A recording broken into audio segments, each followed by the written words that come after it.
కాని ఆ రోజు తేడా వచ్చింది. ఎక్కడా తేడా రాకుండా, మాట రానివ్వకుండా చూసుకుని జాగ్రత్త పడే సాగరయ్య ఆ రోజు ఏం చేశాడంటారు? కథలోకి వెళ్దాం. రోజులానే ఆ రోజు కూడా సూర్యుడు ఉదయించగానే తన సైకిల్ తీసుకుని చేపల సంతకి బయలుదేరాడు సాగరయ్య.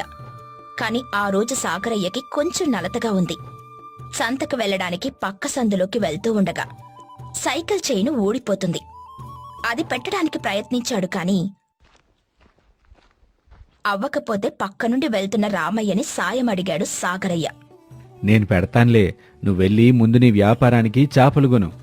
ధన్యవాదాలయ్యా అంటూ సైకిల్ మీదున్న బుట్ట తీసుకుని సంత దగ్గరకు వెళ్లాడు సాగరయ్య. అక్కడ ప్రతిరోజు ఉదయాన్నే జాలర్లు తీసుకొచ్చిన చేపలు, రొయ్యలు అమ్ముతారు. చాలా తాజాగా ఉంటాయి. కొనడం పూర్తవ్వకముందే రామయ్య చేను పెట్టి ఇచ్చేశాడు. అక్కడ సంతలో అన్ని ముగించుకుని బయటకు రావడానికి ఒక అరగంట పట్టింది. సైకిల్ మీద బుట్ట పెట్టి ఇంకా ఊర్లోకి బయలుదేరాడు. చాపలోయ్ చాపలు, తాజా చాపలు అలా అరుస్తూ ఎప్పుడు ఆగే ఒక ఇంటి ముందు ఆగి సుబ్బమ్మని పిలిచాడు. అమ్మా సుబ్బమ్మ, ఇప్పుడే తీసుకొస్తున్నాను చాపలు, తీసుకుంటారా? ఈ రోజు వద్దులే సాగరయ్యా, రేపు కనబడు తీసుకుంటా, సరేనా? అట్టగేనమ్మా.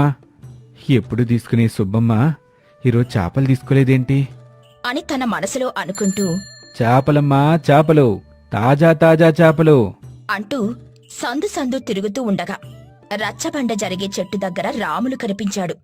రాములు ఒక పేద రైతు. తన కూతురికి ఈ మధ్యనే పెళ్లి చేశాడు.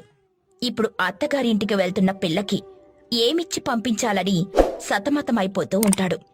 రాములు దగ్గరికి వెళ్లి అడిగాడు సాగరయ్య. ఏంటి రాములు దిగాలుగా కనబడుతున్నావు? ఏంటి సంగతి?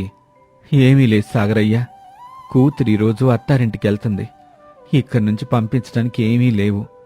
లేదా కొందామా అంటే చేతిలో చిలి గవ్వలేదు. ఏం చెయ్యాలో తోచకిట్టా ఉన్నాను. అయ్యో అవునా? అంటూ చేతివేళ్లు తిప్పుతూ ఆలోచిస్తున్నాడు. ఇప్పుడే సంత నుండి చేపలు తెచ్చాను. ఎంతో తాజాగా ఉన్నాయి, నీకు తెలుసుగా. ఏమంటావేంటి? ఎందుకు తెలీదు, కానీ నా దగ్గర నీకివ్వటానికి డబ్బులు లేవు సాగరయ్యా. ఏమీ పర్లేదు రాములు, మనం తర్వాత చూసుకుందాం గాని, అయినా నువ్వు నాకెన్నిసార్లు సాయం చేయలేదు చెప్పు. ఇక రాములు ఆనందంతో సరే సాగరయ్య, ఓ పెద్ద చాపుంటే ఇవ్వు, రుచిగా ఉంటాయిగా, బావుంటది. నాకు తెలుసులే, నా వ్యాపారం నాకే నేర్పుతున్నావా? ఇక రాములు నవ్వుతూ అదేలే, కానీ నీ సాయం ఎప్పటికీ మర్చిపోలేను సాగరయ్య. మా ఇంటి పరువు బాగుండా కాపాడుతున్నా, నీకు రుణపడి ఉంటాను. ఈలోగా సాగరయ్య